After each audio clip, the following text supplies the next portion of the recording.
All right, today we're joined by Dr. Amar. He practices in South Jersey, has a solo practice, and he's here for some help. So Amar, tell me what's up. So I'm having a little bit of a struggle. Probably like a lot of dentists, I feel like I'm a pretty busy solo practitioner, and I've tried having an associate twice now. They didn't last long, and I keep kind of struggling and hitting a wall where I feel like I want to have the associate so I can get a little bit more freedom to start working on the operations of the practice, and I'm not stuck in the chair, the entire time, and I'm not bombarded with questions and trying to juggle too many things at once during the day. So any advice or any tips on things that I can go through to hire the right associate, make sure my team is ready for it, make sure my office is ready for it, and then kind of anything I should look out for? Well, thanks, Amar, for asking the question. It's a common question and a very common experience that a lot of individual private practices have experienced. Look, I'm now 15 years into having an associate in my practice. At this point, I'm not proud to say it, but we're probably 10 to 12 associates in over those 15 years. Now, the good news is I've been pretty stable over the last 5 years with associates that are lasting. And the first thing I would tell you and anyone listening is associates are like dating. Because you had a bad experience doesn't mean it's a you issue or it's a them issue. It takes two to tango. And just because you've had a bad experience once or even twice, that doesn't mean you quit. That's like, hey, 10% of implants are going to fail. That's like saying my first one failed. Oh, they all don't work. We know that's just not how it works. Okay. So give yourself some grace and realize that at this stage for you, it's probably a little bit of I've hired the wrong people and a little bit of, hey, I wasn't quite emotionally ready. So let's kind of walk through that if you don't mind. Okay. No, that's great. Yep. So number one, kind of the first thing I look at is the practice really ready for an associate? So Amar, if you don't mind sharing, where's your revenue kind of at right now? We're between 1.5 and 1.8. Okay, so at 1.5, 1.8, a practice really at that point is kind of ready. Okay, my argument typically, not always, but typically is in the $1.2 million mark. And again, it used to be the $1 million, $1.1 million mark. Today, that's 1.2, 1.3 mark. That's really when a dentist should start looking at an associate. 1.5, that's when most solo dentists kind of top out of what they're capable of until they get somebody to take some of the less profitable procedures off their plate. So certainly you're definitely ready for an associate. Okay, there's no question about it. Now, the real question becomes, are you ready for a full-time associate or a part-time associate? And that's really where kind of things come in. And that to me is part of the expectation setting of bringing on somebody. One of the first questions I would ask anybody coming to join me is kind of what are their expectations of money they want to make and money they need to make? Is this something you've kind of asked them about? He budgeted well, so he said, I need this amount to pay my loans, have rent. He definitely had a good idea of what he wanted monthly. So if somebody comes in and says, hey, I need to be in the $150,000 to $200,000 ballpark, like that's somebody that definitely at your revenue level, I can definitely help them get there. If somebody comes in and says, hey, I need to be at the 250, 300, 350 mark, that would be somebody I would say, maybe we can get you there certainly, but it might take some time. Now, if they're in the position where they need to walk in doing that, that may not be the right fit right away. You follow what I'm saying there? Yeah, definitely. So you're saying essentially would you see this as kind of splitting the services in a way? So yes and no. That kind of brings up the next step. So what I'm looking at there on the first question is expectation. Like, for example, if I come into your practice, I'm like, hey, Amar, I need to make $300,000-$400,000 and I need to do that within a couple of months. I've got the skill set. I've got everything. Do you have enough patience? Honestly, you're not ready for that. Okay. And that's setting up the relationship to fail, whether it fails on your end, on my end, his or her end, it's going to fail. We're just not there. Now, the caveat to that would be, hey, do you have a marketing plan in place that's going to ramp this up and accelerate it? Then certainly I could say, hey, we've got it going on. That's just My point in all of this, there's so much going on with associate. Number one, there's expectations. Number two is patient flow. Do you already have the patient flow? Did you have a previous associate that you've lost and there's a schedule ready to walk into? There's just so many patients in my market that they're beating down my door? Or, hey, I've got a great marketing plan that's going to drive patients to our practice so that way we can do it. Kind of the third thing that's important is the skill set. That kind of coincides with expectations a little bit. If somebody says, hey, I want to make 300-400 grand, but their skill set is drill, fill, and bill, you and I both know that's going to be a hard thing to get them there with, okay? So unless they're willing to hustle, and if your practice is built around that, and I know your practice isn't built around that volume game. So then that's a skill set, okay? So, have your associates come in with any skill set that adds to your practice? Not so far, no. They've been, I'll call them green dentists. So so you can kind of see how this kind of creates a system that may cause challenges. Yeah. I encourage most private practice dentists to really not necessarily look at brand new, straight out of school dentists. You'll get a unicorn, you'll get somebody great every once in a while, but typically, if I can get somebody 3, 4, 5 years out of school, then I'm going to get somebody that has speed, somebody that has a skill set, somebody that has some form of communication experience. They've been kicked in the teeth a few times, so they kind of get that. So tell me what you're hearing and thinking, or kind of where you've seen from what we've talked about that you may have not done things the best way. And then we'll talk about mentoring a little bit as another kind of kink in that. I honestly think setting expectations from the outset, not necessarily just like the salary or the amount that you can make, but honestly, even down to procedure set, what makes sense for you to do, what are you comfortable with? And that's probably another question I have for you is, how does transferring the patient base work? So we tried to say like, hey, filling single crowns, double crowns, they go to the associate doc, as a team. But we've had kickback from patients in the past. Like, well, I've been seeing you for a decade. Why would I want to go to somebody else? I'd go to another practice. We've tried to set my schedule up so that, hey, it's hard to get Dr. Patel. He's not free for that. I'll wait for you, Dr. Patel. Yeah, exactly. Exactly. So, that's probably the control freak in me as well. And maybe ego. I don't want to lose somebody who's devoted to the practice, whatever. Yeah, is there a good way to kind of balance that, or is it take it on a case-by-case basis? I'm glad you brought that up. I lived it.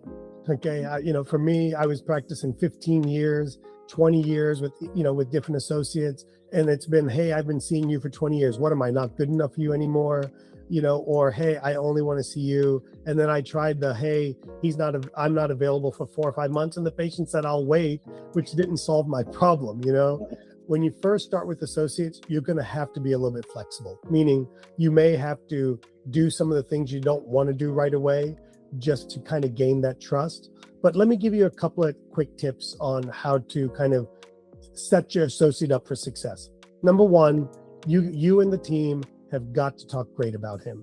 You've personally trained Dr. X.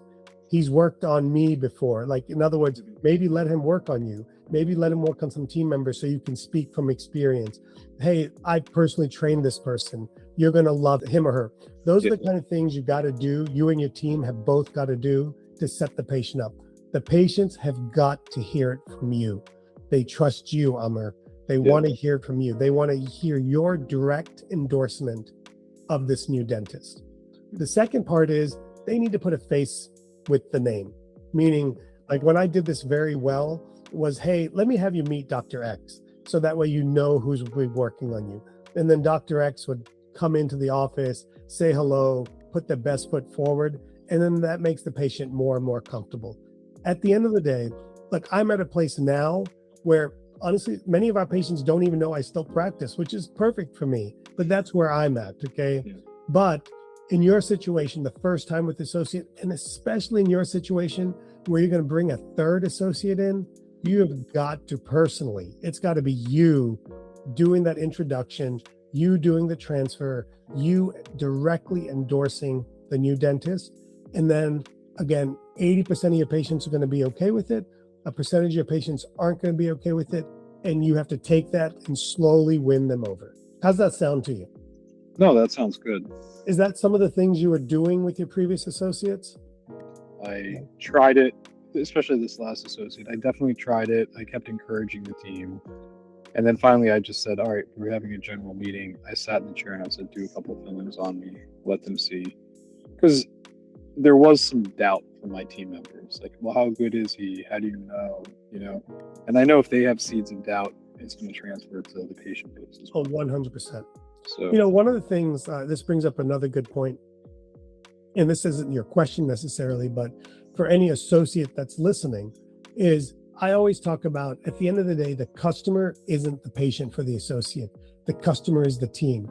If you win the crowd, you win the mob. I don't know the saying from the Gladiator, right? Or win the mob, win the story, right? So if I learned early in my career, if I got the hygienist on board, if I got the front office on board, if I got the assistant on board, if I got them trusting me as the associate in the practice, then they would endorse me. And that's, for me, what I did there was I offered to do dentistry.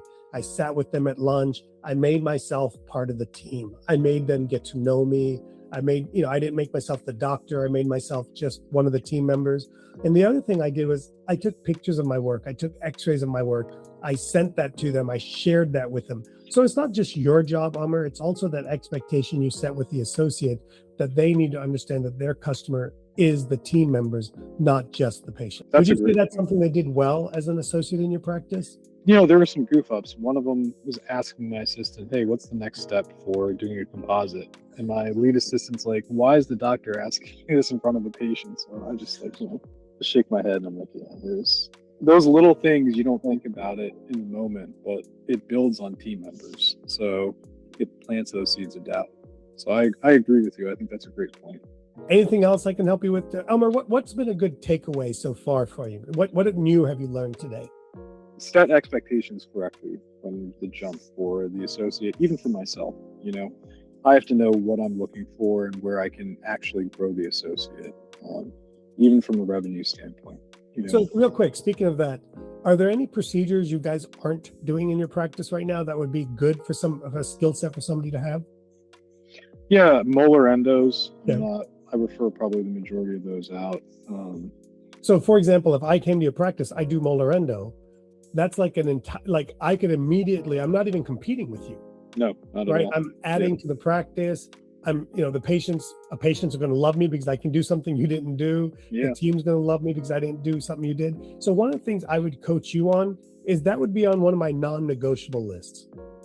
This is a non-negotiable skill that maybe you don't have it right now, but it's a skill that you will learn within 6 months. So for example, in my practice, molar endo is a skill that a dentist has to be willing to learn within the first 6 months. Again, we'll train them, we'll coach them, I'll help send them to the right place, but it's got to be a skill. So for example, when I interview and I talk about endodontics and somebody says, yeah, I don't do it, my follow-up question is that something you're willing to learn? And if they say no, I politely say, then this, I totally get it, that you're right, but this position really requires that skill set. And the other side benefit of that is you'll get to understand the mindset of the person you're hiring. Like that person that's willing to learn new skills, that has skills that we didn't learn in dental school, that's the kind of dentist you want in your practice. I think that's probably the other point where hiring people with that curious and growth mindset has been a struggle for me as well. So that kind of segues into what I was also going to add, leadership skills in general. I think a little bit about what I've struggled with, and I keep going back and forth. I mean, one of the takeaways that I've realized is, I thought of it like, you ever play like those video games like Nintendo where you got to go across a waterfall and you're hopping from log to log to log without My parents didn't allow me to play video games, so okay. That wasn't on the approved Indian list. That's fair. I had to play at my friends' houses. My point is, I think I've hit almost like a revolving door of team members. And there's points where, sure, you could say, hey, it's this fault of theirs and that fault of theirs. But ultimately, I'm always reflecting on myself. And what could I have done better? Just learning from any situation. And that's how I've tried to build my leadership. But any other tips on that, especially now where hiring is difficult, let alone keeping and retaining great team members? I've got a lot of thoughts on this one. Okay. Number one, remember leadership, it's a learned skill. Leaders aren't born. Yeah. It's something we learn from experience. It's called wisdom and experience. Okay. The second part of leadership is, before you can lead others, you got to learn to lead yourself. And what I mean by that is, what does the ideal candidate look like? What does the ideal person sitting on this seat in our practice, what do they do? How do they think? What are they going to be doing on a day-to-day basis? What are the non-negotiable skills that they need to have? Whether it's a dentist, whether it's a front office team member, whether it's a treatment coordinator, whether it's a hygienist, it doesn't matter. Not just thought in the head, but written down and expressed. So that way you know and you're clear. Along with that, the non-negotiables. For example, for me, a non-negotiable is that curiosity and growth mindset. I just interviewed somebody today, actually, who said, hey, I said, why are you looking to leave where you're at? Well, I want to do this one thing. And the practice I'm at, the dentist is asking me to do a bunch of different things, and I really want to focus on one thing. And I know in my practice, that's not going to work, because I'm looking for somebody that can kind of blend into different roles and where the practice is at, that they're willing to roll up the sleeves and just be a team player. And she was a team player, but she just really was focused on, this is the skill I have, this is where I want to be. And I just knew, while they may be a good fit short term, at some point, some level of frustration would set in. We can't be in a hurry to hire. We can't be like the warm body. So right now, I need somebody. I could very easily hire this person, fill a short-term gap, but then I know 6 months, 9 months, 1 year, 1.5 years, I'm gonna be right back here because I settled in some core fundamental that we need. Have you looked back? If you look back at some of the people that didn't work in your practice, because you have seen kind of some of the writing on the wall, honestly, even before you hired them? It was clear to me. And the struggle for me, and I'm sure it's maybe other small practices, you don't have the ability to set time aside to train, and neither do the team members. So when there's a deficit on my team, it's almost extra work for the other team members, not just to do the job of two, but now to train somebody else to kind of come into the team. And I've relied on my team to tell me, like, hey, I like this person, but I think they're going to be a warm body for 6 months. Is that worth it to you? The good thing is I have enough well-thinking team members that can tell me, like, Doc, I'm good, I can handle this. As long as we're going to have somebody before whatever time, we'll ride this out. I want to share a story with you, an experience I've had. I'm learning more and more that sometimes, depending on the role that you're hiring for, you should be doing the training more and more. And here's why. And this is not a knock on you, anybody's team members. Sometimes when team members, as you said, they don't have the bandwidth, they start showing their frustration. They start getting snippy and short with the new team member. And if you joined a brand new group of friends, somebody let you in, and then there's a couple of the friends that were kind of being assholes to you or being with you, how often would you go back to that new group of friends? No, you wouldn't want to. And so I'm seeing that in some of the things we're experiencing in our practice right now, because I'm relying on others to train new people. What I'm learning more and more is I've got to be there. Again, depending on the position, but I've got to be there doing more of the training. I've got to be doing the check-ins. If my team members are training, I've got to be setting some one-on-one time with the new team member to find out, hey, how is the training going? This is a safe space. Talk to me. Tell me what's going well, what's not going well. So that way you can kind of, sometimes we lose really good people because there's a little bit of, bit of picking, and that's just part of the business that we're in. No, that resonates with me. I think the last couple, I've had to sit down my team members and say, guys, be patient. And for me to say that, that's crazy. But I'm like, you literally forgot what you were like when you joined the team. Like, your expectation is they're going to pick it up in 2 weeks, when it took a lot of us 6 months or longer, and we're still trying to learn more things. So yeah, I agree with you. And so at the end of the day, the reality is you've got to create that time. Okay. And whether that time comes from, hey, I'm going to take a production hit for a little bit to be able to train somebody, or hey, part of the expectation in taking this role is we're going to spend 1 hour a day at lunch together, or 1 hour a day after work, or 1 hour a day before work.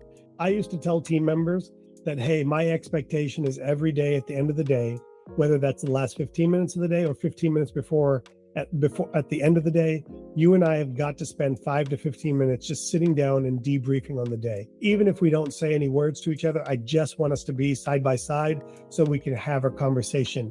And so much connection, so much insight comes from just being next to somebody and having these random conversations. I call that organic coaching, organic training. And I try to make it an expectation for the team member that if we want to succeed in this, again, if the role's very, very strategic role, then hey, this is a necessity in this role that every day we got to spend 15 minutes together so we can debrief and you can write down what's going on. And then I get permission with the team members to, whether it's a Slack channel, whether it's text message, whatever it is, so that way we can communicate in a non-direct in-person way. So that way we can continue that learning step by step. Set that expectation. Hey, like Amar, if you work for me, I'd be like, Amar, make sure every day for the first, at least the first month, that you just stop by and see me before you leave. No matter how busy I look, no matter what it is, just stop by, spend 5 minutes with me. Let's debrief on the day. I'll ask you what went well, what didn't go well, where do you need my help? And the answer can't be good. The answer can't be everything was great. You got to learn to dive in and ask those questions and tell me what was great. What do you mean by great? Tell me something that wasn't so great. You know how I do this. No, it's true. I get a lot of those answers, and I always roll my eyes with the team. We're better. I said, can we define better? Yeah. So, yeah. And the clarifying questions, the curiosity questions. Exactly. To really, it's like, I learned this with my kids. When I would pick them up from school, like, how was school? Good. And then literally it'd be a one-word answer. Well, Tell me, what does good mean? What specifically was good? Who did you talk to? Who did you not talk? Different things like that to try to elicit a few more responses from them. And so team members are the same way. Part of them, you're their boss, they're brand new, they don't want to talk very much, they're trying to avoid you in many ways. So you've got to create that safe environment. And a lot of times it's not even about having conversations at work. It might be just a conversation about getting to know them. Once they become more and more comfortable, when team members realize you care about them, they'll start caring about you. Yeah, that's a great point. Amar, anything else today? I mean, I can talk to you for hours, me. Well, tell me what was really helpful from our conversation today. Out of the leadership, I love the idea of sitting down with the team member on an almost regular basis. I've had that struggle, particularly, it's different with dental assistants, right? They're side by side with you all day long. So you always get those 5 minutes. For me, it's any front office team member. It's out of sight, out of mind. The ones who've grown with me are the ones that do pop back and see me for whatever. So I do love the idea of just setting that expectation. Don't be shy. Even if I look busy, if I look rushed, I want you to wait for me and we'll have a quick chat at the end of the day. I think that'll make a big difference, especially with just, even if it's not all the training, just helping to make sure that they're grasping what we expect and they can give me feedback from the team. I love that. Well, Amar, thank you for calling in. And if I can always be of help, my number, where to reach me. I'd love to help some more. Thanks, you. Thanks, T-Bone. You take care. Take care, Amar.